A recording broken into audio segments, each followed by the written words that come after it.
চাষি বন্ধুরা আসসালামু আলাইকুম। বন্ধুরা, আজকে তথ্যটি হচ্ছে যারা আলু খেতে ধান চাষ করবেন বা ধান লাগাবেন আলু তোলার পর, তো তাদের জন্য।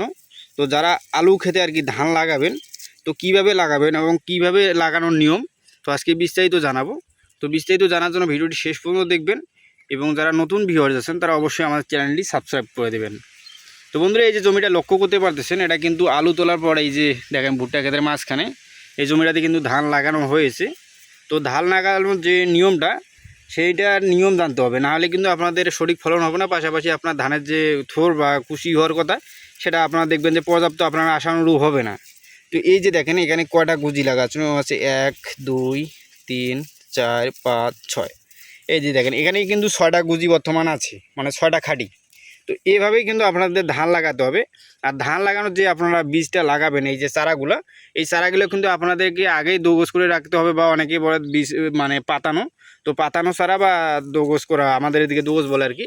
তো আপনারা এই পাতানো চারাগুলো লাগানোর চেষ্টা করবেন, তাহলে হবে কি আপনার পাতানো চারাগুলো দেখবেন যে যখন আপনার বীজ অবস্থায় একরকম থাকে, কিন্তু আপনার চারাগুলো যখন আপনারা বীজ তুলে আবার পাতিয়ে রাখবেন, তখন কিন্তু আর এক রকম থাকবে, কারণ তখন গাছটা আর একটু গ্রোথ বাড়ানো শুরু করে, নতুন শিকড় বাড়া শুরু করে। তো এই ক্ষেত্রে আপনার যদি পাতানো বীজ মানে চারা বীজ লাগান, তাহলে কিন্তু আপনার গাছটা দ্রুত আরও বড় হয়ে আসবে। বা আপনার যে বর্তমান কিন্তু অনেক ক্ষেত্রে গাছ থোর মানে চলে এসছে, অনেক ধান ক্ষেত্রে যারা আগে ধান লাগাইছে, কিন্তু যারা এখন আলু খেতে ধান লাগাচ্ছে তাদের কিন্তু এগুলো নতুন ধান এখন। আর এগুলোর কুশিগুলো বৃদ্ধি পেতে অনেক সময় লাগবে, বা এই কুশিগুলো কিন্তু এত সহজে অনেক বেশি হয় না। তো আপনারা যারা আর কি আলু খেতে ধান লাগাচ্ছেন, তাদেরকে অবশ্যই একটা জিনিস খেয়াল রাখতে হবে, আপনারা যে এই খাঁটিগুলো দিচ্ছেন, এই খাঁটিগুলো যাতে 4টা থেকে 5টা, সর্বনিম্ন 4টা থেকে 5টা হয়, কারণ এগুলো থেকে কিন্তু এখন বেশি কুশি বৃদ্ধি পাওয়ার সময় নেই। আর যদি আপনারা কুশি বৃদ্ধি করতে চান, তাহলে কিন্তু অনেকটা লেট হয়ে যাবে। দেখবেন যে আপনার কুশি বৃদ্ধি করতে করতে আপনার যে আগুর ধান যারা লাগিয়েছে তাদের ধান পেকে যাবে, বা অনেকে ঘরে ঘরে তুলতে শুরু করবে। তো তখন কিন্তু আপনার ধানটা দেখবেন যে ওই সময় ঝড় বৃষ্টি শুরু হয়ে গেছে এবং আপনার ধানটা অনেকগুলো নষ্ট হয়ে যাবে। তো যারা আর কি আলু খেতে ধান লাগাচ্ছেন বা ধান লাগাবেন, তো তারা অবশ্যই এই জিনিসটা ফলো করবেন যে আপনার মানে খাঁটির সংখ্যাটা যাতে 4টা থেকে 5টা সর্বনিম্ন হয়। এবং আপনারা সবসময় চেষ্টা করবেন দোগজ বা পাতানো বীজ, চারা বীজ যেগুলো মানে অন্য জায়গায় পাতিয়ে রাখে অন্য জমিতে, তো সেখানে পরিচর্যা করার পর যখন আর কি আপনাদের জমি খালি হয়, তখন কিন্তু এই জমিগুলোতে ওই পাতানো বীজগুলো এভাবে লাগায়।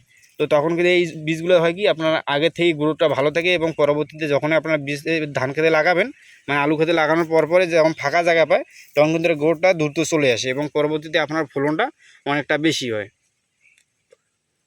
তো যারা আর কি আলু খেতে এভাবে ধান লাগাচ্ছেন, তারা অবশ্যই এই 2টা জিনিস খেয়াল রাখবেন। এক হচ্ছে আপনার পাতানো বীজ লাগানোর চেষ্টা করবেন, 2 হচ্ছে আপনারা খাঁটি একটু বেশি করে দেওয়ার চেষ্টা করবেন, কারণ এই সময় কিন্তু কুশি বৃদ্ধি করানোর কোনো সময় নেই।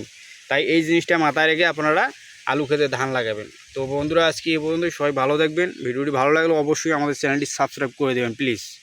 আসসালামু আলাইকুম।